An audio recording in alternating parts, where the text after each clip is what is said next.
I'd like to call this meeting to order at 3:34, this special meeting of the Stuart City Commission, Zoom budget workshop number 2. Mr. Dias, would you please read the note? Pursuant to Executive Order number 20-69 issued by Office of Governor Ron DeSantis on March 20th, 2020 and extended to August 1st, municipalities may conduct meetings of their governing boards without having a quorum of its members present physically or at any specific location, and utilizing telecommunications media technology such as telephonic or video conferencing as provided by Florida Statute 120.54. Procedures for public comment. By device, if you wish to speak during public comment times, click raise hand at the bottom of your window during the times for public comment. Your microphone will be unmuted and remuted when your time has expired. By phone, press *9 to raise your hand. You will be called by your partially displayed phone number, so please listen for that number. The host will unmute and remute you once your commenting time has expired. Please state your name and address prior to commenting. Commission members are asked to indicate when roll call is given if you are here in person or remotely. Thank you, sir. Thank you, Mr. Dias. Ms. Kendall, will you call the roll, please? Mayor Meyer, Here in person. Vice Mayor Clark, Here in person. Commissioner Bruner, For the record, Commissioner Bruner has appeared on the Zoom, but we're having audio difficulty. okay. Commissioner Matheson. Here in person. Thank you, Ms. Kendall. Please join me for the Pledge of Allegiance.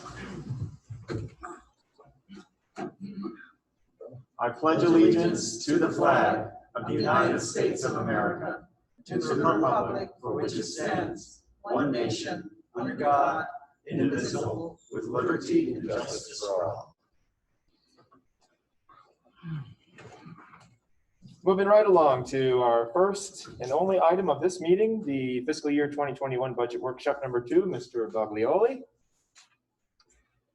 Am I up? Is it me? Yes. Commissioners, audience, welcome today to our budget workshop number 2 for fiscal year 2021. If there's anything I don't want you to understand today, I'll just mumble through my mask. But no, if you can understand me clearly, I'll keep the mask on. So just an update for where we were here today, the 27th. Here's what we know today. The property appraiser certified July 1st taxable value ad valorem for 2021 has been released. The property appraiser certified CRA taxable value has been released, which determines not only what the TIF financing will be in the CRA, but also what general fund's contribution to the CRA would be. The Florida retirement system adopted rates for July 1st are out.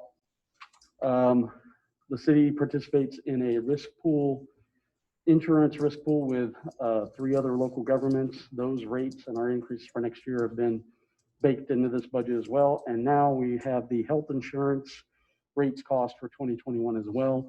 They've been baked into this budget iteration.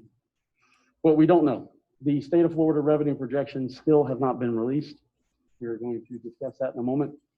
The state of Florida releases county revenues as well as local municipal revenues. The county revenues have been released, however, the municipal revenues have not. And also union negotiations are still in process. So this iteration does not have union negotiations baked into it, although we've run some models on the request and the counter proposals. So just for some sight, this is how it would normally go. Normally what happens is at the end of March, being the halfway point of the year, we begin the budget process. We suck down all the numbers for halfway through the year and say, how are we doing currently this year? And we use those numbers to begin preparing the budget request. The departments are allowed into the budget document. They're allowed to see where they've gotten in a halfway point, and they usually utilize the months of April and May to enter their request for a June workshop number 1, which is essentially today's workshop, where we tell you, here's what the departments have asked for, and here's where we are, positive or negative, and this is what we're handing to the manager to make decisions about cuts or keeps, puts or takes, as we call it, and decisions about millage, setting the millage and what that might be in order to fund the recommended requests for the next year. The property appraiser would then provide a sneak peek on June 1st, which is how we are able to see what we believe those revenues are to fund those requests. And typically, Since the legislative session is well done and the state's budget begins July 1st, they have usually released these revenues to us in late June, which is, mid to late June, which is what we use to prepare the workshop number 1. And then after that, the manager goes forward, and with the certified value coming out July 1st, that's usually the last revenue we know is the property tax value. And then the manager can have a workshop number 2 in July, typically making a recommendation of, the puts and takes and what would be kept and, what to set the millage at as a recommendation to the commission. The commission gives direction. We put it on the DR on the proposed tax bills. And then commission decides if in August workshop number 3 is required. And then departments inform the manager and finance of any changes that happen after that, possibly some grants or additional requests or cost estimates that have increased or decreased. And we put that together as changes for that first tentative budget in September. That's usually what happens. This year, during that month of April and May, when the departments were supposed to be preparing their budgets, the city was shut down to the public and operating on the A-B shift. We had Alpha Bravo shifts, half the people at work, half home, or some working remotely. So those budget requests didn't really happen until June when we all returned back to work and they had access to it. The property appraiser did provide that June 1st sneak peek, but then the state of Florida delayed all of the revenues, county and municipal, until July 2020 is what the website said. Then the next week after that, they updated the website to say that the revenues would be released mid to late July of 2020. And then the week after that, they said that the revenues would be released the week of the 20th to the 24th. We did originally have this budget workshop number 2 scheduled for last Monday, the 22nd.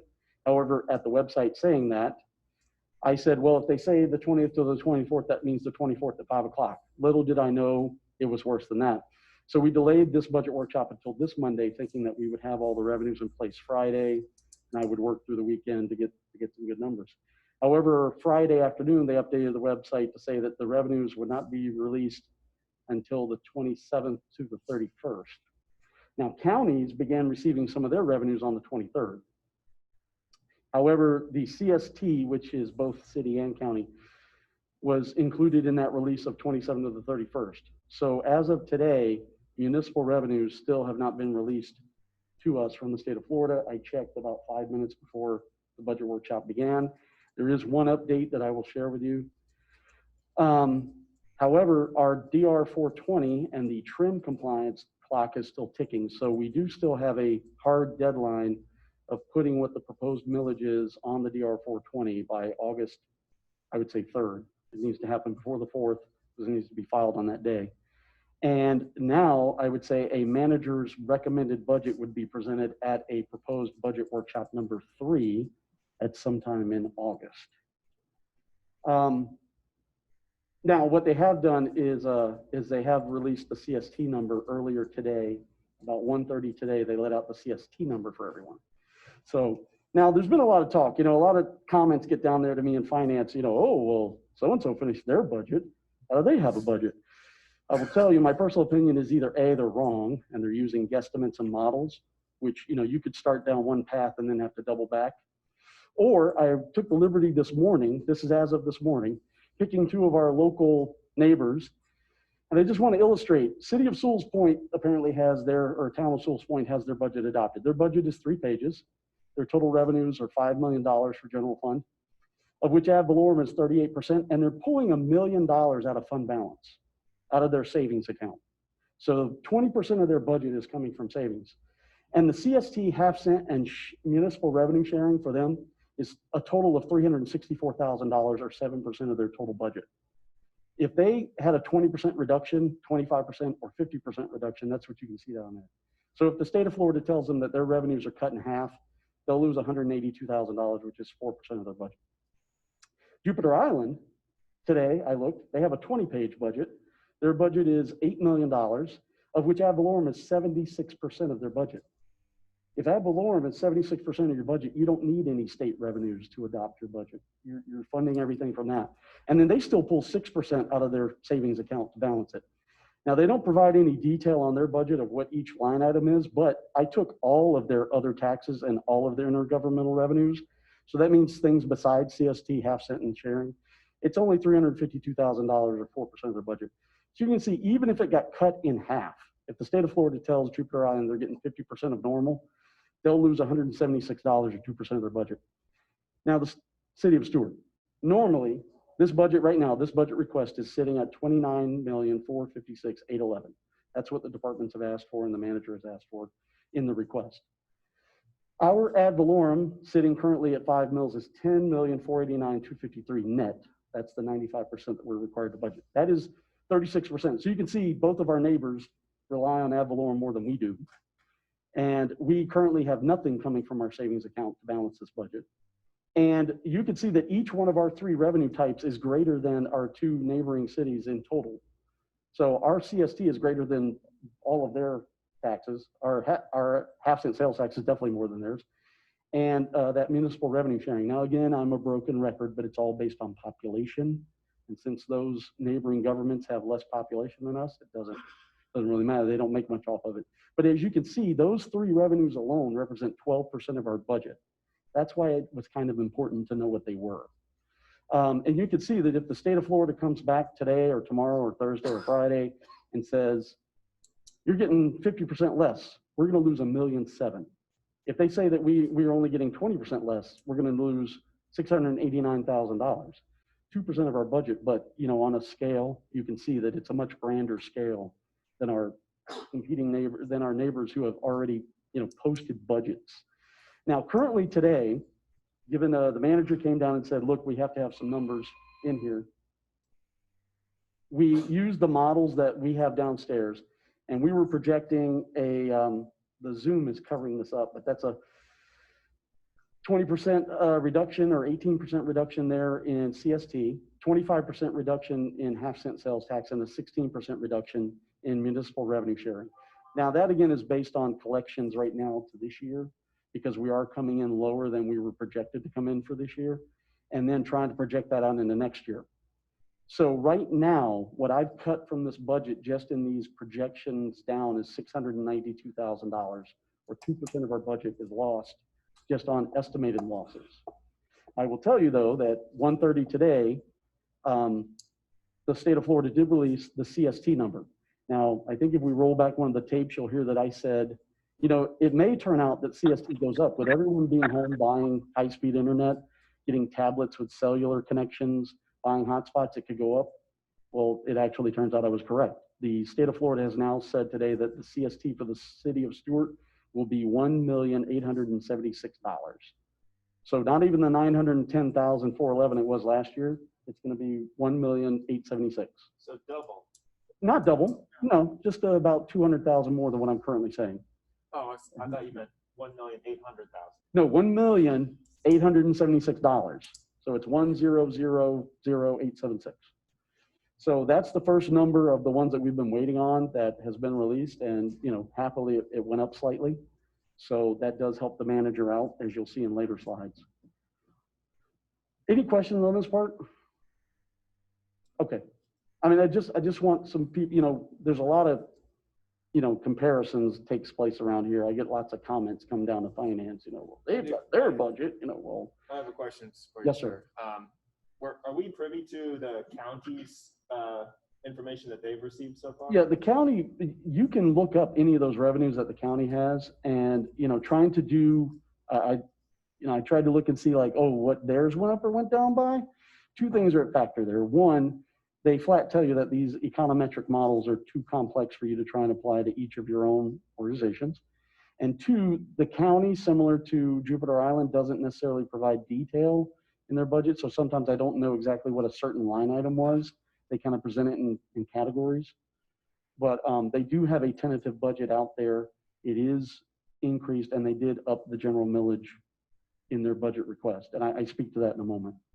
So yeah, I mean, I would try and equate, you know, oh, their half cent sales tax went down by 50%. Ours, no, that's not really going to play out for us that way. Okay. Did I answer your question? Okay. Yes, sir, thank Yes. you. This is the actual website, and now today, right there at the top, communication service tax now says 7/27, 2020. So they did put out the CST number today for communication service tax. However, it does still say expected week of July 27 to 31st for our discretionary sales tax, our local sales tax, and municipal revenue sharing. So the local option gas tax was posted last week. Not one of our larger revenue sources, but it was down actually. So How much percent? only about 4% down. So, but Relatively small base. relatively small base, yeah. So factors that we could still consider. So again, I'm kind of an outlier. I necessarily subscribe to the idea that I think maybe people spent enough money on toilet paper and Home Depot and Lowe's to make up for not spending money at restaurants. So I don't necessarily know that sales tax has been decimated as people are projecting. That might be why it's taking the state so long to put numbers out, but I mean, we'll see. The manager is, he's prepared to go one way or the other, and we'll see when they finally let that out. Here's how the taxable value came down this year. So we are currently at $2.2 billion in taxable value. Here's the math of how we are required by Florida state statute for TRIM to calculate the ad valorem. So that is 95% times our 5 mils, 10 million less. We have to make a payment of $1,093,858 to the CRA. This was a 6.73% increase, or $661,000 in new ad valorem revenue increment. I would like you all to think of this like you do the CRA. Everyone seems to understand that the increment in value of the CRA properties, the CRA gets to keep, and that increment is how they fund their budgets. We get an increment also. So that increment right now is $600,000 for us. So by keeping our millage at 5 on this property value, we get $600,000 more. Now we do have to pay the CRA $131,000 more than last year. So you really only get $529,000 more than you had last year in ad valorem revenue. Okay. And then of course, if other revenues go up or down, it's kind of easy for you in your heads to think about what happens to the bottom line. This is an illustration of where the millage and the budget has been. And you see that the city of Stuart has a history of, I don't know if you'll see my mouse here. Yeah, there you go. We have a history of kind of, I call it the Ron Popeil set it and forget it. We like to set a millage and keep it for several years. As property values go up, keeping the millage the same, you collect that increment.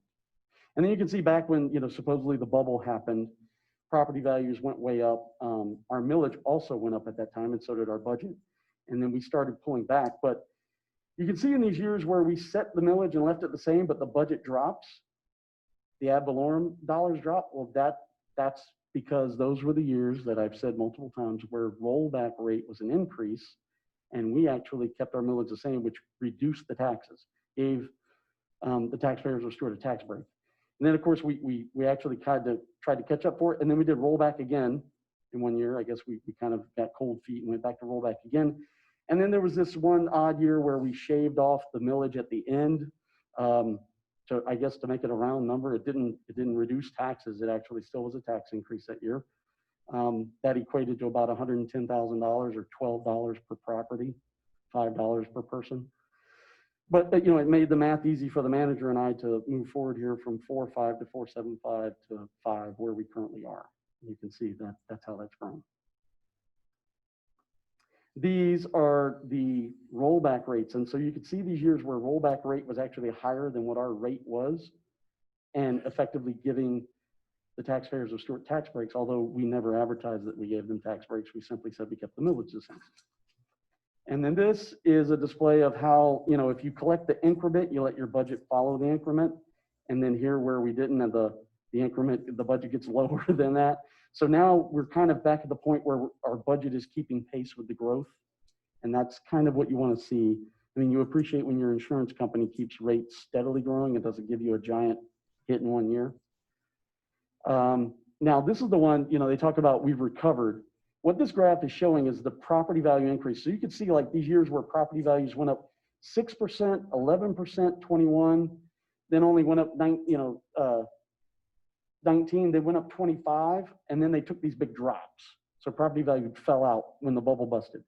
What this is where property values have been growing or sinking. And you can see even today, the property appraiser and the DR 420 says that property values went up 6.7%. We are still 5.8% lower than what our highest taxable value ever was. So the properties in Stewart are still below where they were. So we're 5% below our highest mark ever. But because of a 5 mil, we are finally, the most ad valorem we've collected in the 25 years I've been here was 2007. We budgeted $10,461,779 in ad valorem. Last year, we were still below that. Right now, today, with this 5 mils on this property value, we are actually finally in line with our ad valorem where we were in 2007. Okay. Now, of course, the expenses have grown over all that time. This one is just a comparison of where our millage changes went to ups and downs. This is just one that we've tracked down there to see like how we're happening. You can see the changes in millages. And as we've said before, when the manager recommended a $0.25 increase, it seems to be a large percent, but that's only because our millage is so low. You know, if your millage is 2 and you suggest a 1, that's a 50% increase, right? But if your millage is 10 and you suggest a 1, that's, you know, less than 1% increase. So, you know, it's all an economy of scale. Can we go back one slide, sir? Yes, sir. The green is total tax revenue increase, decrease? No, these are millage increase, decrease. How did we have a 5% increase in fiscal year projected 2021 staying at 5? Because it's not rollback. I see. If that's compared to Right. rollback. And so thank you for segueing into that, Mr. Mayor. This budget currently is presented with a 5 mil, and the calculated rollback rate based on 2020's final taxable values is 4.7577.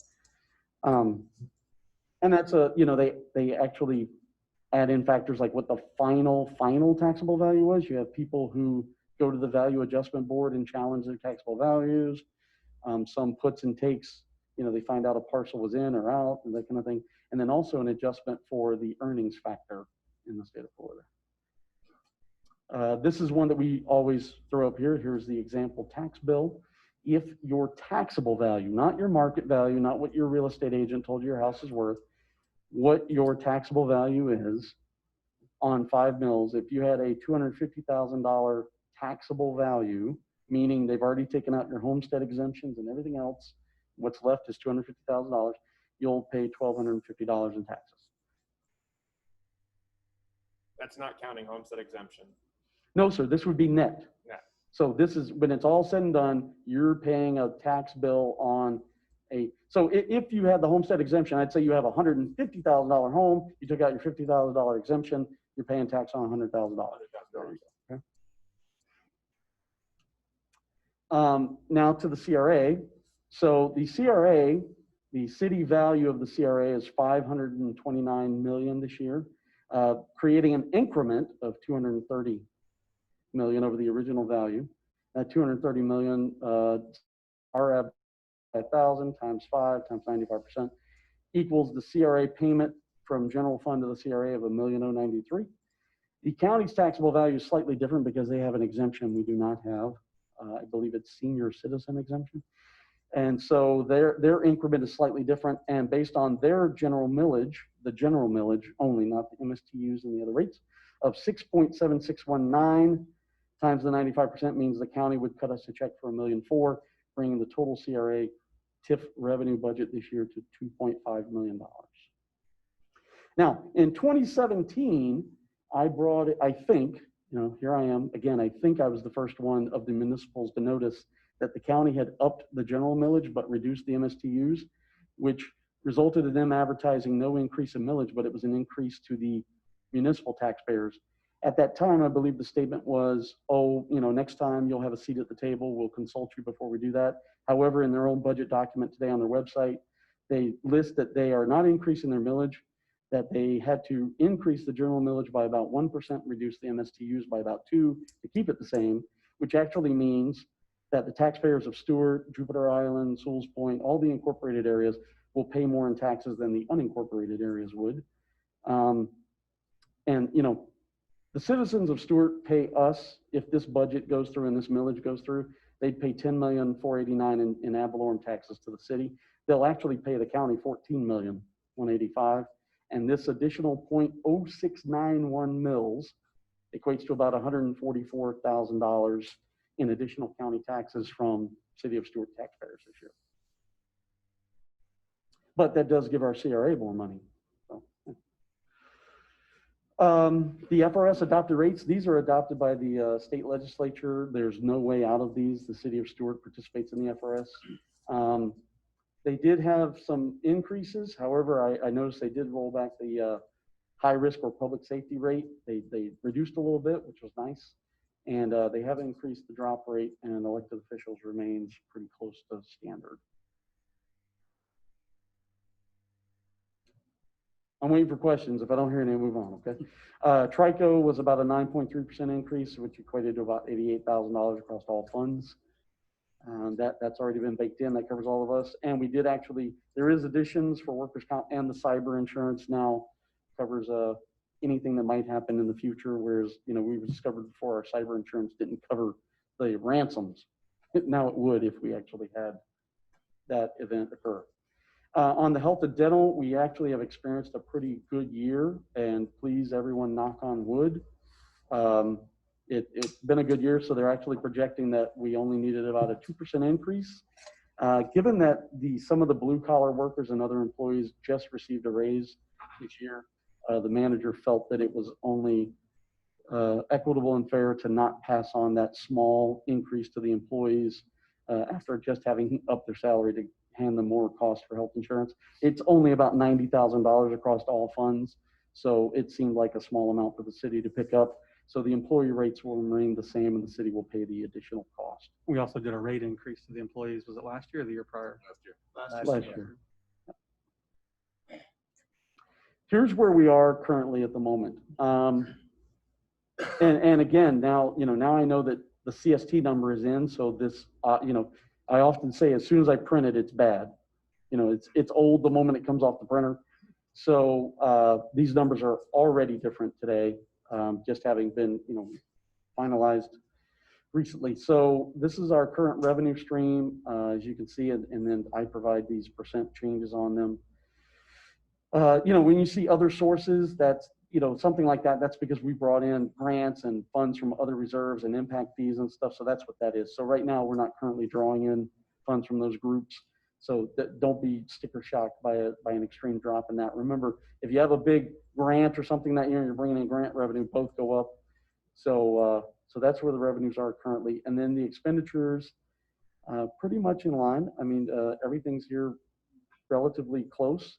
Operating expenses were, 5% increase on the button.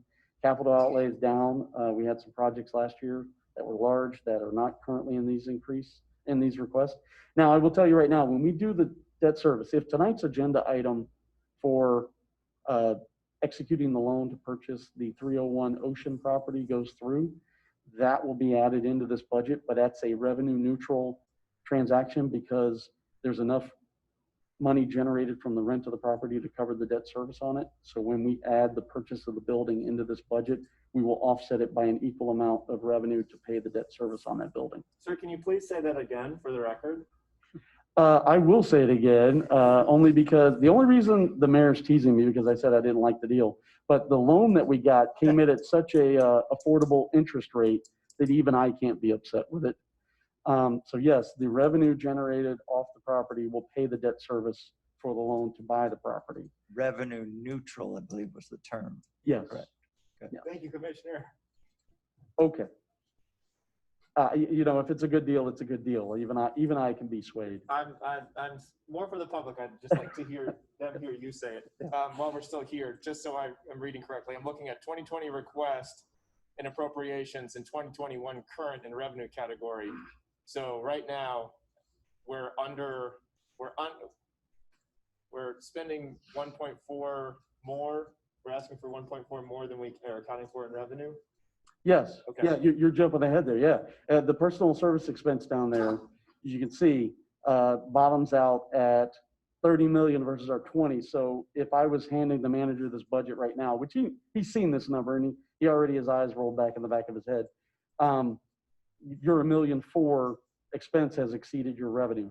So these are the pie in the sky, you know, if I could get everything I could have and want requests, the manager would now take, including his requests are in here as well. But then at this point, the manager will now take the budget and then say, yay or nay, you can have this, you can't have that, you know, you wanted a new, you know. This does not include manager's recommendation? No. Okay, No, Thank you. this is not the manager's recommended budget. No This is red. the request. thank you.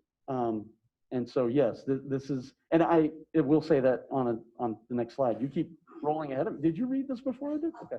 Anyway, yeah, no, this is what the departments have requested. And, you know, this is if they could have everything that they want. And then, of course, like I said, those revenues, you know, remember, I'm telling you, there's $600,000 worth of revenue that I've shaved out, almost $700,000 worth of revenue I shaved out just on projected decreases, which one of them already went up. So, you know, that was happy news to me. So yes, at this point, now, if the city elects to do rollback rate, we would lose another $500,000 in ad valorem revenue. So then I'd be handing the manager a budget that's $2 million out of balance. You know, and that's when you start getting into some serious cuts. You know, possibly affecting service levels. Here's some displays. So you can see right there, I now know that this communication service tax number is not, that's actually going to be upped now to the 1000876 that I referred to. So that's a happy change. I'm currently showing franchise electricity, and I picked out the major revenues that are reduced. The model's showing it coming in lower, but I think that's because utility tax is the straight pass-through. So as the people are home, keeping their lights on or doing their stuff, but remember the restaurants are turned off. So I mean, you know, there's some give and take on the utility tax. That's a straight pass-through to the payer. The franchise fee is the one where they get to add and subtract certain expenses. So I don't know, maybe FP&L has a bunch of PP&E expenses that they're subtracting out, or fuel surcharges or whatever, but it just seems like the franchise fee is coming in a little lower.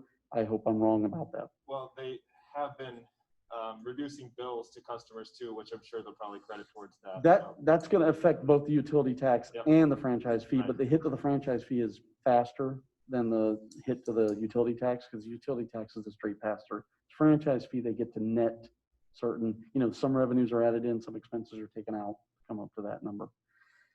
And then these two, the shared proceeds and the half-cent sales tax, are the two that we're definitely waiting on. As you can see right now, just based on month over month and year-to-date collections, the model downstairs is saying that it's 25% behind where it should be. So that would make sales tax $1.4 million instead of $1.8 million, and puts the shared proceeds behind 16%. I think that is, yeah, 16. And so those were on that previous slide that we talked about, comparing ourselves to our local neighbors. And then here's the actual breakout by account for the expenditure requests. These are summed up of all departments, so that's everything rolled together.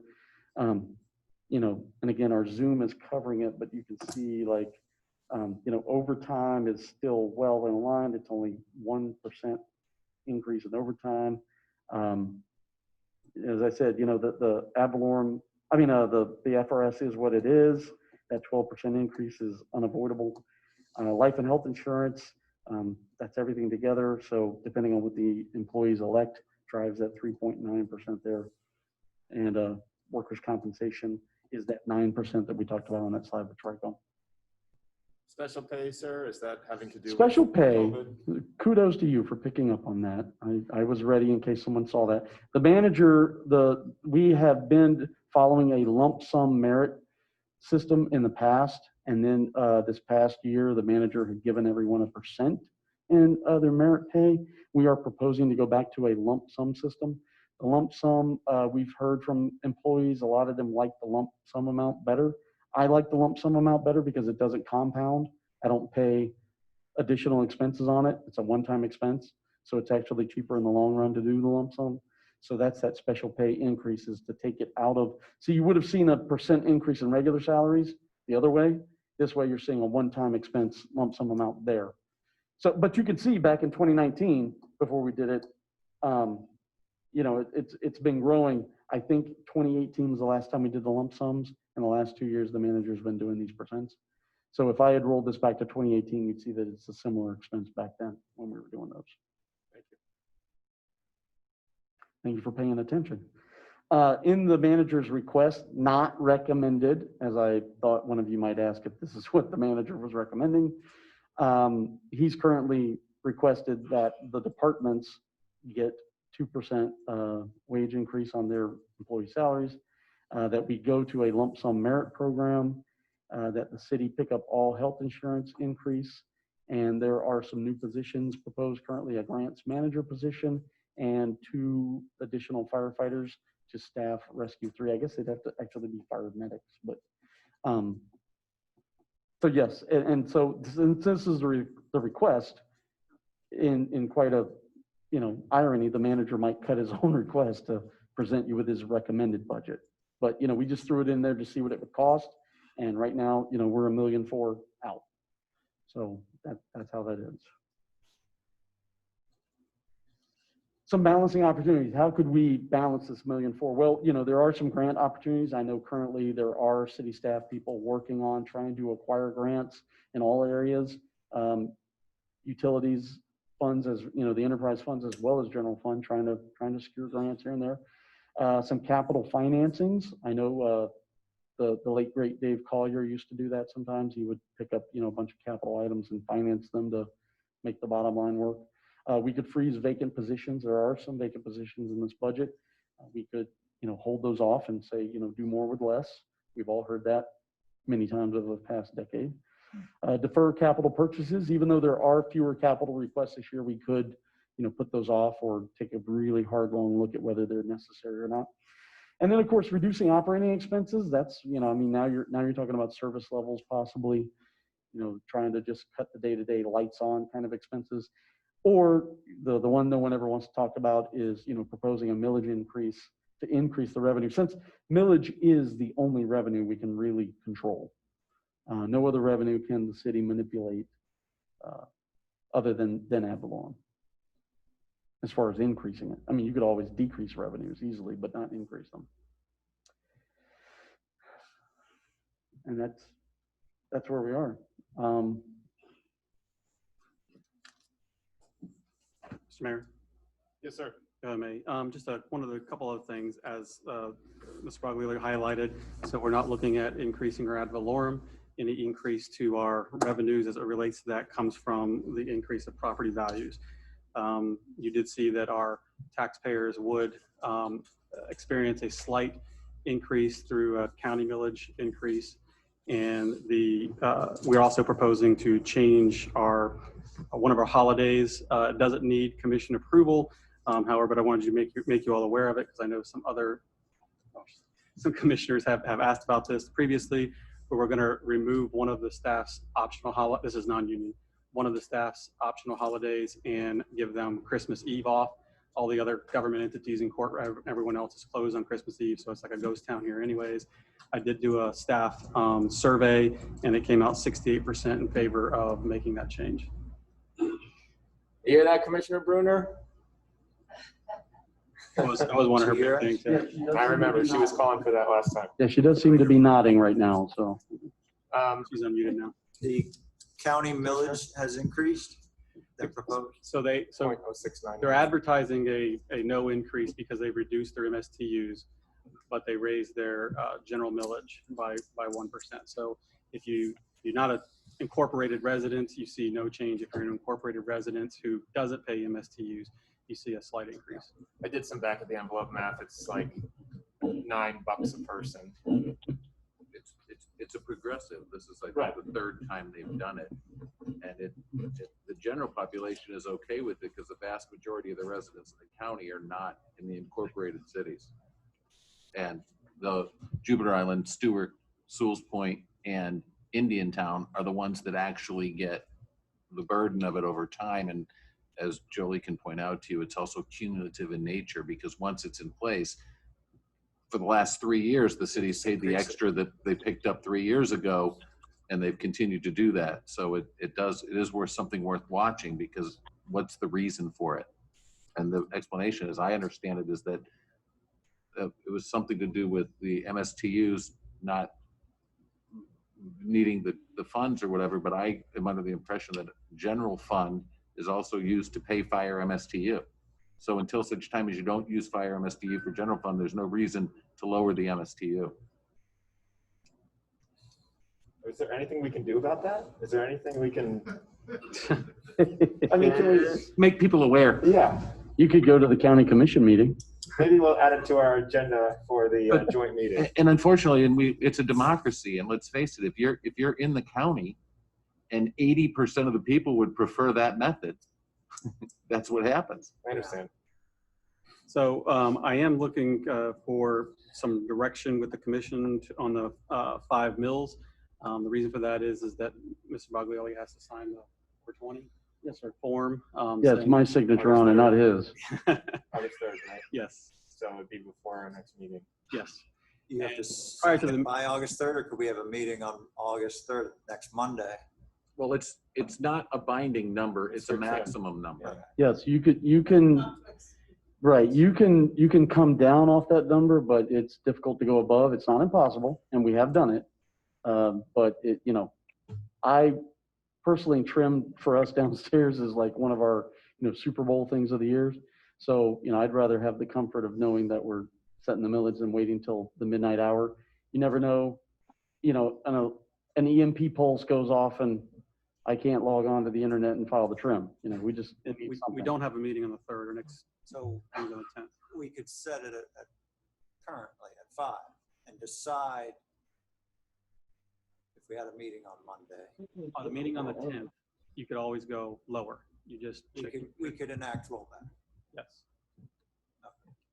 I'm not in favor, I'm not open to really increasing the millage. No. So, Nor am I. I'd like to know, it's hard to discuss this when we don't have such things as the half-cent sales tax. Well, that's why we're using projections. What Exactly. happens if we don't get them until September 1st? We have to calculate our best effort. Now, I plan on not presenting, the next budget workshop would be on the 17th. Hopefully we have those numbers and I have my cuts done to present you with the balanced budget by that time. But if it means we don't have those numbers and I have to push that workshop back another week, then I would probably do that over the guessing game. For us, as Mr. Boglioli showed you, those numbers make a big deal in our budget makeup where it doesn't necessarily in some others. But I am comfortable with the projections he's done on the low end of that, predicting that they're actually going to come in higher than what the conservative projection that he has put in place. Do you need a motion for that, Jolie, for the 5? Yeah, just there needs to be clear direction before I sign my name to it that you asked for 5. Yeah, I'll second your motion. Isn't that one made yet? did you make a motion, Mr. Marcel? I didn't say a word. I didn't know if Eula was making a motion. So I have a motion by Vice Mayor Clark to set a not to exceed millage of 5 mills, and a second by Commissioner Matheson. She has audio if you want to do roll call. we'll do a roll call and let's make sure she's Public comment. unmuted. Public comment.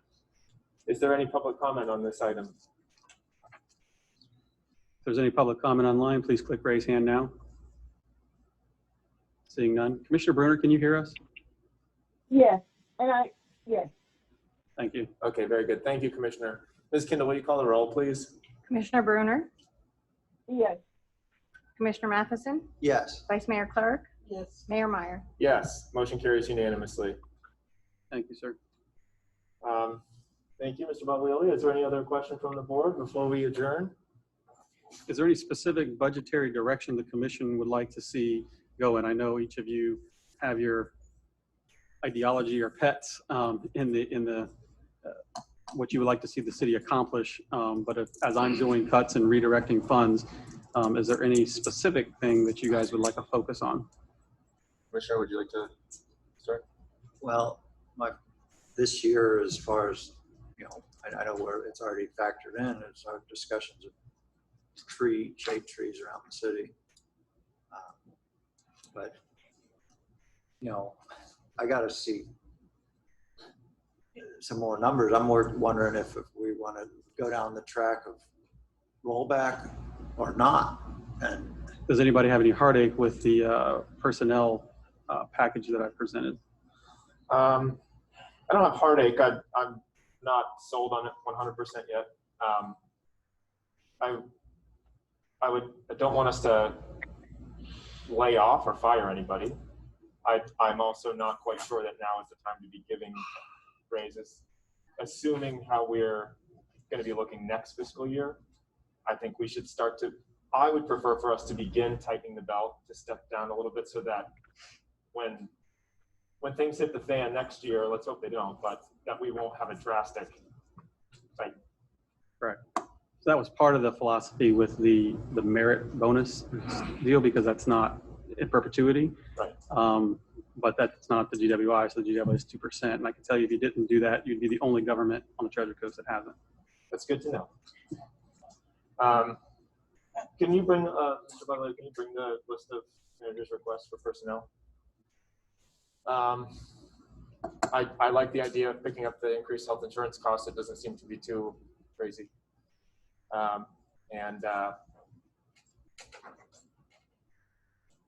think the 2%, I mean, all of our employees have been putting in a lot of effort during COVID.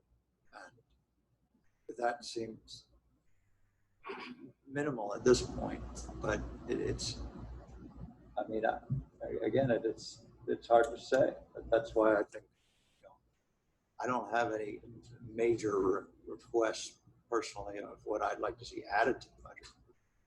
My major requests are to treat our employees as much as we can without a military increase. Yeah. And even, consider the option of rollback. How about the new position of a grants manager? That's a big chunk right there. It is, I think it's about 50,000 in the budget. The 2 firefighter positions are to be offset with the increased revenue from fees, from transport fees. And so the grants manager position, could we go another year without it? Probably. So The main, as I talked to you before, the TAP LAP will no longer be managed by the county. Our next 2, I think 3 projects have already been approved by the county for operations, so that'll take us through the next year for sure.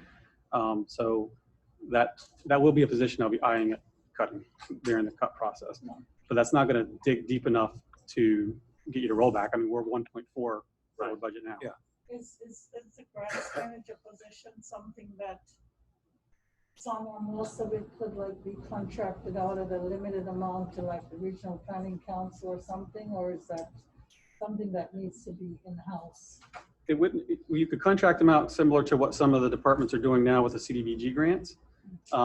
Regional Planning Council, probably not. They're not really a grant seeker. They seek our money. There are other agencies. I know CapTech is one that you can contract with to do grants and so forth. But the manager position or the grants management position would not do the technical work. The department would have to do the technical work, but they would oversee looking for grants, introducing the grants to different departments, getting the technical work, overseeing the application, and then seeing the grant process through and doing the reporting on those grants. Vice Mayor, I mean, I see the grants management position as paying for itself. That's what I was just about to say. Yeah, I expect it to pay for itself, and then some. We spent on the last TAP grant, I think over 20 grand went to the county as the, to manage that grant application. So 20 grand for one shot at a TAP grant going to the county for 50 grand, I'd say that's something that Stuart May I ask needs. Julie a question? Sure, but before you do, would this grants manager be shared among departments? Would this also be looking for enterprise fund grants? It's citywide. Okay, Yeah. so It currently is funded fully in general fund. I think I know where you're going. We could, portion it out, but, it would, in that kind of methodology for me to pass the straight face test, I'd say, okay, well, if they got a huge grant for water and sewer this year and nothing for general fund, then, water sewer pays for it all. I gotcha. It's complicated, but by locating it in the manager's department, here, we're going to get really technical here. we have what's called the indirect cost allocation. And so the manager's budget is portioned out to all the funds already. So water, sewer, sanitation, stormwater, CRA, everyone currently pays general fund a portion for your work as commissioners, for the manager's department, for my department, for information service or technology services. So those departments are already portioned out. So this grants position in the manager department does already get allocated out to the other funds that way. Okay.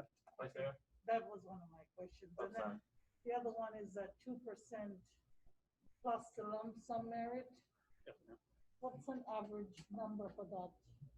That would add to the entire, Well, we had it up there. salaries. Yeah, I know, but. Well, it's $283,000 for everything. That's benefits, FICA, all that on it is the impact to general fund for that 2%. And the lump sums are in each department, depending on the salary of the individual employees. You know, because there's a break at $50,000 salary on how much they get. We haven't set the amount yet. Yeah, it hasn't been decided yet, and you know, it's on the page of what could be managed. The manager could increase, decrease the GWI, could cut or add, decrease the. There's lots of options here, but none of these by themselves is going to be $1.4 million. Sure. Okay. Okay. Okay, Jolie, thank you. This is like a new walking on water for you. It's a new year for me down there. This is a weird one. The first time we've had it like that. Well, we appreciate you, sir. Thank you for giving us lots of information to chew on. Are you satisfied, Mr. Dias, on direction? Yes, sir, thank you. Mayor, Commissioner Bruner, is there anything you'd like to chime in before we adjourn? Yes, can you hear me? Yep. may I get an approval of the agenda as well? Can you hear me? Yes. Commissioner Bruner, you might want to hold the telephone closer to you. Okay, hold on. Yes, what I wanted to say is, I think we should be very conservative for the next 12 months because the economical fallouts from this virus, we don't know. And that's all I have to say is just be as conservative. In 12 months, we can maybe do more things. So thank you. Thank you, Commissioner. Duly noted. I share your sentiment. I move Okay. approval of the agenda for the meeting we've had. Second. Okay, I have a motion for approval of the agenda by Vice Mayor Clark and a second by Commissioner Matheson. All in favor? Aye. Opposed? Hearing none. Agenda motion carries unanimously. Motion, was it already? Yeah. Okay. What if you guys had denied it? Okay, I will Commissioner adjourn this Bruner? meeting at 4:27. Yes. Yes, sir.